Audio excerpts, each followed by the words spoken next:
Hello, Professor. Hello, classmates. We're here to discuss case one study of our test book. As we can see, in Honduras, people are having a hard time with the resistol. That is a glue that kids are getting addicted to it, to sniff it. It's like a drug.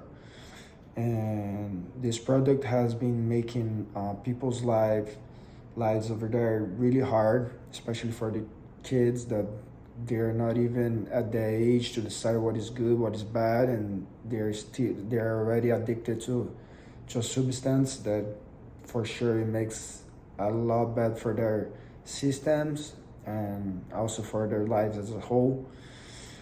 And well, around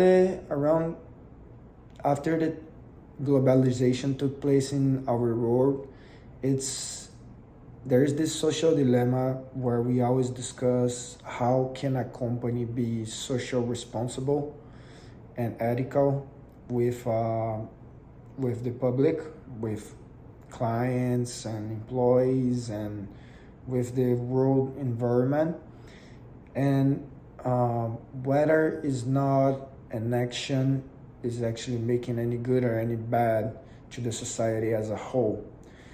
And since globalization became more complex with the passing of the years, nowadays this discussion is very controversial, and you can find different opinions, you can find different point of views. But the thing is, we're gonna discuss a little bit about Mr. Freeman and Mr. Friedman essays. Okay, first Milton Friedman expressed in his essay that a company cannot be liable or social responsible because a company is not a person, and only a person will be able to be social responsible for their actions. Which at some point I can agree with him, because at the end of the day, inside the corporations, people are the ones that take their actions that is gonna affect or not the public.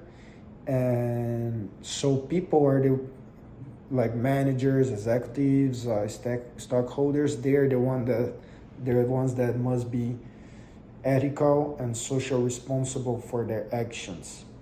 And also he gave us an example that managers, executives, stakeholders, they must be social responsible and ethical with their families, their clubs, with their beliefs, which at some point is truth. But in my point of view, Mr. Friedman takes this too extreme. Like he completely takes out the responsibility of the companies and say that it's fair to manage for the company's own interest, which I don't think is good. I think it's too extreme. And on the other hand, we have the Mr. Freeman that has a different point of view, that he actually states that the managers, executives, and top decision makers inside companies, they manage only for stockholders' interests, only for profits, only for their own good, and not actually seeing that their actions might have like a bad influence to society. And also on Mr. Freeman essay, we can see some points of views that are too extreme for me as well, because at the end of the day, I think yes, companies, they must have their social responsibilities with others, with their employees, with their clients, with their stockholders, but they must follow some basics of ethical standards that are just the common sense to decide what is good and what is bad. Make any action just focusing on their own interest can be very, very nocive to public. Like for example, in Honduras, with all these things happening, it's very hard to see the company keep producing the product that is making kids to lose their whole lives, and the company kept doing it because of the profits that this product is bringing to them, of course. But a social responsibility for this company in specific would be, how can I produce this product without the substance that makes kids or whoever sniff it addicted to it?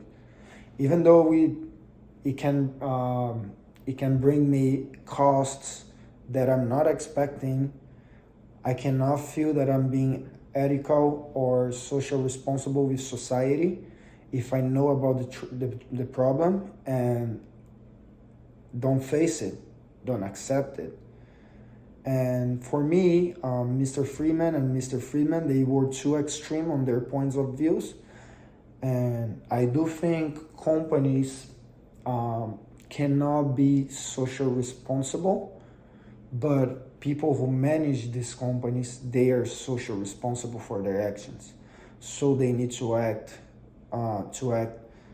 ethically with the society, trying to be profitable, creating value to the customers without creating any nocive or any damage to their lives. Like I thought about another example, like McDonald's, Coca-Cola. These companies are also very hurtful for the public because, of course, eating McDonald's, drinking Coca-Cola in a long-term run is not healthy, and it creates a lot of disease because of sugar, because of fat. But at the end of the day, the company needs to look to their own interests and try to be social responsible for the products they're creating. That's why McDonald's tried to create a healthy menu. Within their menu, they put something that is a little bit more healthy, reduce the use of oil. Coca-Cola, for example, create diet products and other options for people that don't want to keep their sugar levels up. And I think the balancing between making actions to the company's profit and making actions that will not hurt the public as a whole is the best way a company can manage its actions. A company, yes, is liable for any bad thing that happened with the public regarding to their product or service, especially because the managers and the executives inside of it, they must be liable for any